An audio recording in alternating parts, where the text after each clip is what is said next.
दोस्तों मेरे एक व्यूअर ने जानना चाहा है कि भारतीय रेलवे के द्वारा जो ऑक्सीजन एक्सप्रेस चलाई गई थी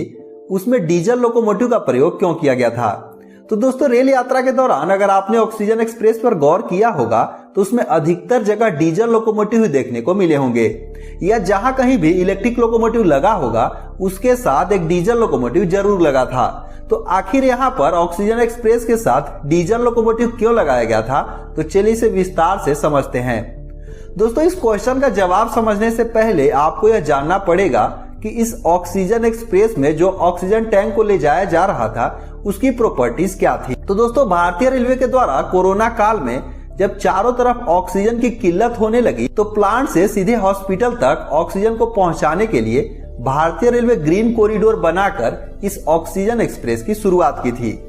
दोस्तों ये जो ऑक्सीजन एक्सप्रेस में जो ऑक्सीजन टैंक है इसमें जिस ऑक्सीजन को भरा गया था वो हमारे वातावरण में पाए जाने वाले ऑक्सीजन से बिल्कुल अलग थे।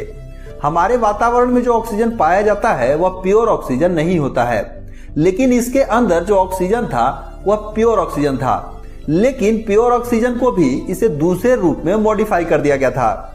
जो आप मेडिकल ऑक्सीजन देखते हैं जैसा कि इस टैंक में आप देख रहे हैं, तो होता क्या है कि जब कभी भी शुद्ध ऑक्सीजन को बहुत ही कम तापमान पर हाई प्रेशराइज किया जाता है तो वह लिक्विड फॉर्म में बदल जाता है, जिसे कि लिक्विड ऑक्सीजन कहा जाता है। दोस्तों ये जो ऑक्सीजन टैंक देख रहे हैं इसमें यही लिक्विड ऑक्सीजन भरा गया था, जिसे कि मेडिकल ऑक्सीजन भी कहा जाता है। दोस्तों इसकी प्रॉपर्टीज क्या होती है कि जनरली अगर इसे खोल दिया जाए तो यह फ्लेमेबल नहीं होते हैं, लेकिन अगर किसी भी कारण से इसमें चिंगारी आ जाए या कोई जलने वाली चीजें आ जाए तो वह इतने तेजी से ब्लास्ट करते हैं कि पूरे टैंक फट जाएंगे। तो इसीलिए यहाँ पर जब कभी भी लिक्विड ऑक्सीजन को ले जाया जाता है तो बहुत ही सावधानी के साथ ले जाया जाता है। तो भारतीय रेलवे इन्हीं सावधानियों को बरतते हुए इन ऑक्सीजन एक्सप्रेस को ले जा रही थी। तो दोस्तों यहाँ पर इसके लिए डीजल लोकोमोटिव का प्रयोग क्यों किया गया था, तो इसके कई सारे रीजन थे। तो चलिए इसे एक एक कर समझ लेते हैं। दोस्तों यहाँ पर पहला रीजन यह था कि जब कभी भी इस ऑक्सीजन एक्सप्रेस पर ऑक्सीजन से भरे टैंक को सीधे ट्रक के द्वारा लोड किया जाता था तो इसे लोड करने के दो तरीका यह था कि क्रेन के माध्यम से पूरी ट्रक को उठाकर सीधे ट्रेन के ऊपर रख दिया जाता था। तो दोस्तों इस प्रोसेस में होता क्या था कि जब कभी भी क्रेन से उठाकर ट्रक को ट्रेन के ऊपर रखा जाता था तो ये क्रेन के जो आर्म थे ऊपर उठने से OHE वायर में टच हो सकते थे, जिससे यहाँ पर कोई भी हादसा हो सकता था। इसीलिए यहाँ से OHE वायर को हटा दिया गया था और डीजल लोकोमोटिव का प्रयोग करके ट्रेन के मूवमेंट को आगे पीछे किया जा रहा था, ताकि ऊपर इस तरीके से आर्म जाने पर कोई भी एक्सीडेंट वगैरह कोई हादसे ना हो। दोस्तों दूसरा तरीका यह था कि प्लांट के अंदर इस तरीके का टेम्पररी रैंप बनाया जाता था जहां पर ट्रक सीधे चलते हुए आते थे और ट्रेन के ऊपर चल जाते थे। तो ऐसे में यहाँ पर जहां कहीं भी टेम्पररी रैंप बनाया गया था वहां पर OHE वायर की व्यवस्था नहीं थी, इसीलिए यहाँ पर डीजल लोकोमोटिव के द्वारा ट्रेन के मूवमेंट को आगे पीछे किया जा रहा था और इसीलिए यहाँ पर इन ट्रेनों में डीजल लोकोमोटिव का प्रयोग किया गया था। दोस्तों तीसरा रीजन यह था कि ये जो ऑक्सीजन थे इन्हें बहुत ही कम समय में प्लांट से सीधे हॉस्पिटल तक पहुंचाना था ताकि जरूरतमंद लोगों को ऑक्सीजन मिल सके।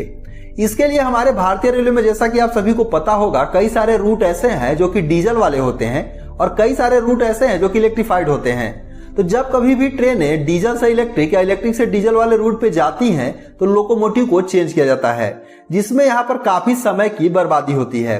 तो रेलवे यहाँ पर इसी समय को बचाने के लिए शुरू से ही डीजल लोकोमोटिव का प्रयोग की थी, ताकि कहीं भी रूट चाहे कोई भी हो डीजल लोकोमोटिव से इलेक्ट्रिक या इलेक्ट्रिक से डीजल को चेंज ना करना पड़े और ट्रेन जो है सीधे प्लांट से हॉस्पिटल तक पहुंच सके। तो दोस्तों डीजल लोकोमोटिव को लगाने का तीसरा रीजन यह था। दोस्तों अगला रीजन यह था कि जहां कहीं भी इलेक्ट्रिक लोकोमोटिव को लगाया गया था उसके साथ एक डीजल लोकोमोटिव जरूर लगाया गया था। ऐसा इसलिए क्योंकि ये जो डीजल लोकोमोटिव थे वह बैकअप के तौर पे थे, या जहां कहीं भी लोको फेल्योर होता है या रूट चेंज होते हैं जहां पर डीजल से इलेक्ट्रिक या इलेक्ट्रिक से डीजल हो रहा है